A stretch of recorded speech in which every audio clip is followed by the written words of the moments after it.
competed in, it's just a different atmosphere. And I've said it before, I've never seen grown men cheer for another grown man like I've seen people cheer for Tiger Woods. That's just how much he's loved out there on the golf course. That's how much he means to people. And, a lot of sports fans got to relive Tiger's entire, really his life in that HBO documentary. And it just brought back so many memories. And, I was at the 2019 Masters when he won. I got to interview him right afterwards. I mean, it's the greatest sports comeback of all time, in my opinion, and in many people's opinion. And when I interviewed him after he won that tournament, he didn't spring up to go celebrate, Wolf. I mean, he got up gingerly, walked away slowly. Playing 4 rounds of golf, competitive golf these days, was not easy for Tiger, but he still went out there and tried to compete.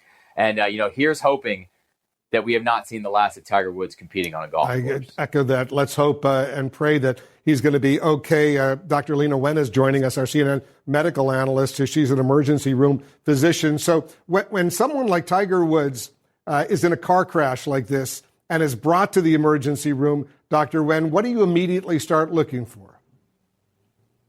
Well, the first thing is, Wolf, I would want to understand exactly what happened in the accident. Was something precipitating the accident, or was this driver error? Did the person lose consciousness? How severe was the damage to the vehicle, and was there a prolonged extrication time? Was there a lot of time spent trying to get the individual out?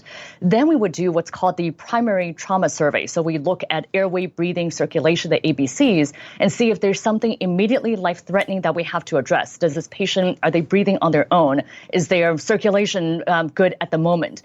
Then we do a head-to-toe survey. We make sure that even if it may look obvious, for example, in this case, it sounds like there are substantial leg injuries. Even if it looks like obviously there are leg injuries, you also don't want to miss other injuries that may be there as well. So we would look to see, are there head injuries? Are there spinal injuries? Is there also damage to the chest or the abdomen? Usually we do an ultrasound at the bedside in the ER to see if there's any fluid indicating that there may be bleeding inside the abdomen.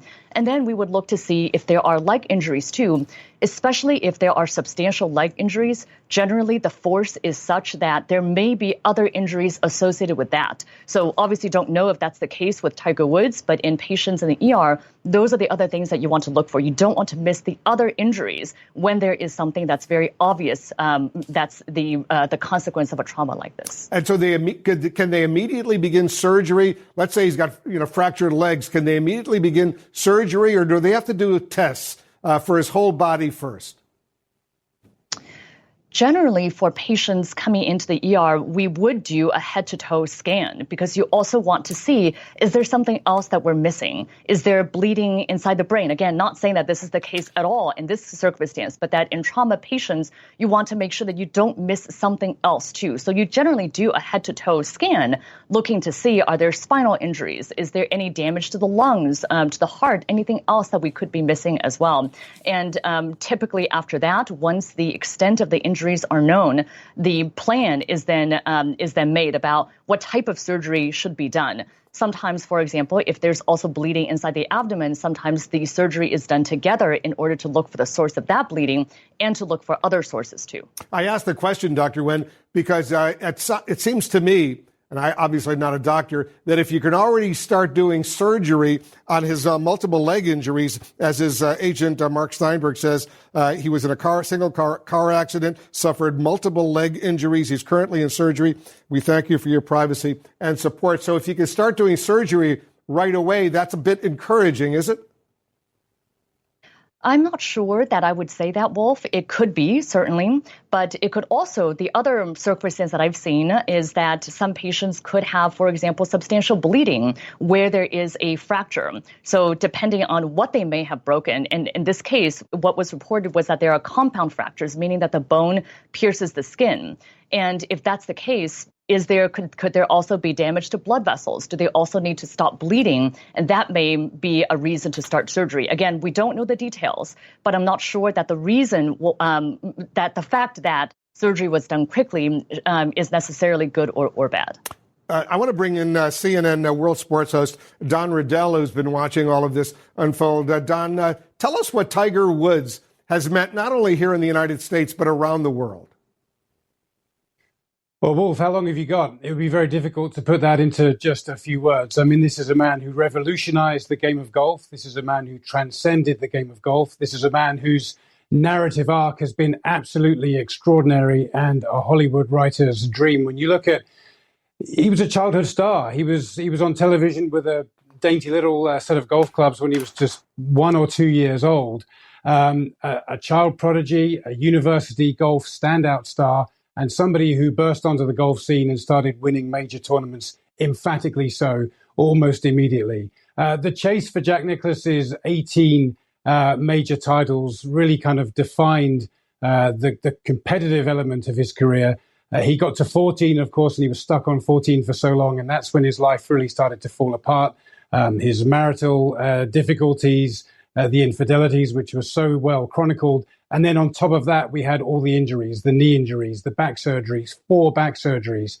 And all of that kind of led up to this moment at the Masters in 2019 when, seemingly against all the odds, he won again. And it was described as the most extraordinary comeback in all of sports. And one of the reasons people were so excited about it was because we knew this might not happen again. Andy Scholes a few moments ago was describing the way he walks. He doesn't bounce up. He's not a spring chicken anymore.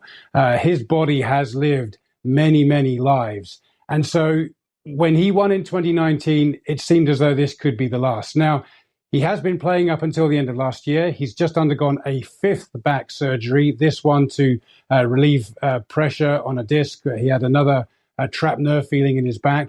And he was asked just at the weekend in Los Angeles, are you going to be playing the Masters, which is coming up in 7 weeks' time? And kind of the assumption was, of course he will be. Tiger's response was, God, I hope so. You could tell how much it means to him to be playing in this tournament that he has already won 5 times. But you could tell by the look in his eye that he wasn't sure. The follow-up question was, well, I assume you'll play a warm-up tournament before then. And he said, I don't know. I don't have a plan. I really don't know what the plan is. And now to have this event just a couple of days later, and we're all now speculating as to what this means. It doesn't sound great, does it? The good news is the injuries are not life-threatening, but what is this going to mean to his body, the injuries, the trauma upon the multiple traumas that he's already suffered? How good is he going to be at golf? Is he going to be able to play golf again? We just don't know. But to answer your original question, what has he meant to the world of golf? I mean, he is one of the all-time greats in all sport. He's a global star. I asked him years ago, is there anywhere on the planet that you like to go, anywhere where you're not recognized? And he said, yes, underwater. That's why I love diving so much. His entire life has been lived in a goldfish bowl. He doesn't enjoy the scrutiny. He hates it. He will have hated that recent HBO documentary which came out, which was so compelling and so entertaining, but he won't have enjoyed seeing that. And here he is now in a situation again where the whole world is watching Tiger Woods to see what happens next. Yeah, and we're showing our viewers right now, Don, the vehicle, the car, which he was driving, Tiger Woods, early this morning, 7 a.m. L.A. time, when it careened off the side of the road, went into that ditch. It's now been brought up to the street. You can see the front of that vehicle. You can see the damage, the front windshield and all of that. We understand he was removed through that front windshield once the emergency crews got there. Let me play, Don, a clip. We just got this clip from PGA Tour player John Rahm, who had this to say. Listen to this. It's a different atmosphere in an event when Tiger's playing and when he's not playing, and he is that big. No matter, even if the best 20 players in the world are playing, if he's not there, you can tell the difference. And it's just sad to see. He was a great ambassador of the game. And it looked like he was trying to turn his life around, and maybe looking forward in the future to retirement, spending some great time with his son Charlie. And I just hope he can get out of the hospital walking, meaning after recovery, and he can still play with his kids and have a normal life. And we certainly all hope that. So, what's your sense right now as the whole world is watching? Don, the whole world wants him to make a full recovery. And obviously, I suspect he's not going to be in the PGA tournament in 7 weeks, but we just want him to be okay. And I'm sure people all over the world are praying for him right now.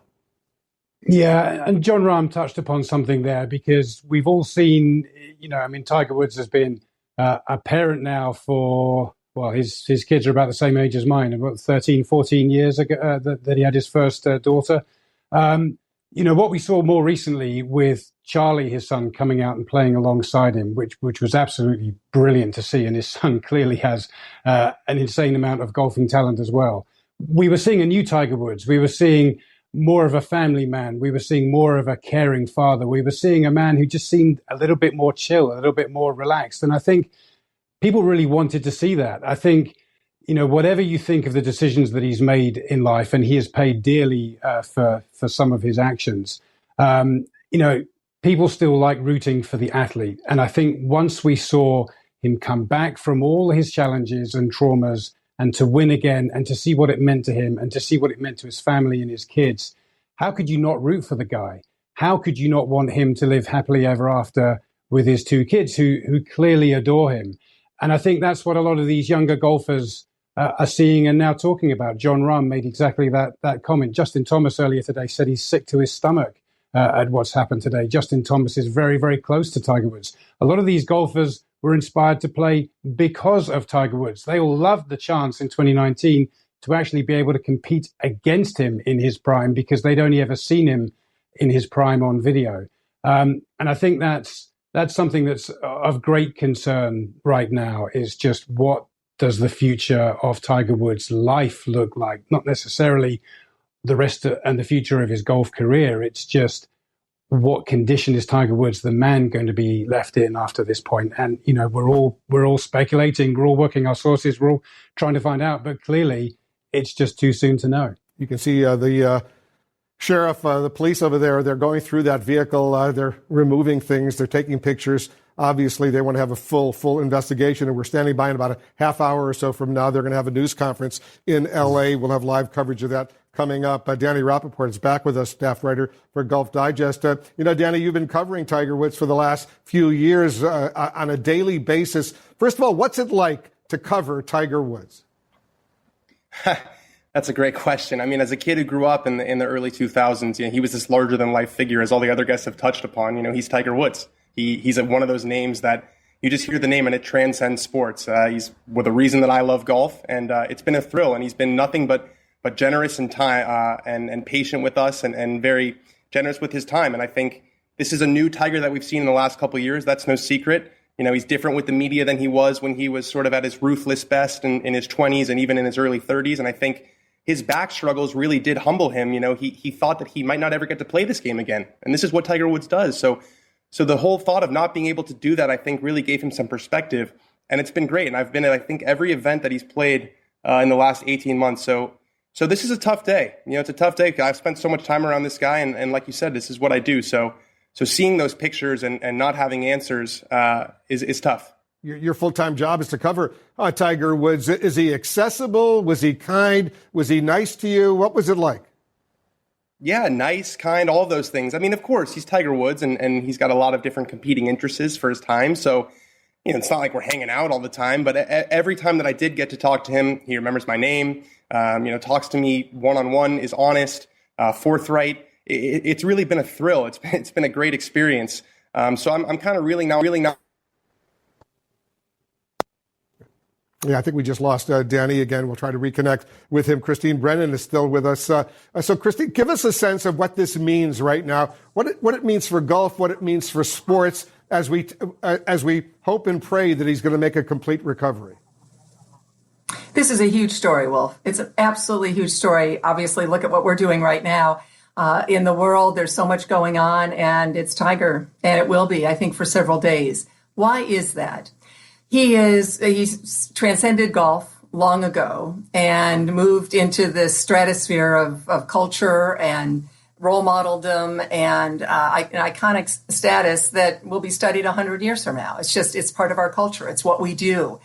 We usually go on a first name basis with these people. Tiger, Kobe, obviously comes to mind 13 months ago in Southern California as well. Obviously very, very different tragedies, of course. And yet, here we are again, talking about an athlete and the nation's love for an athlete and the outpouring of not just of golfers in this case, but of all people who have come to know him and like him, or people who didn't like him And certainly I've been as critical as anyone in columns over the years of some of his behavior. And he and I know each other, and we have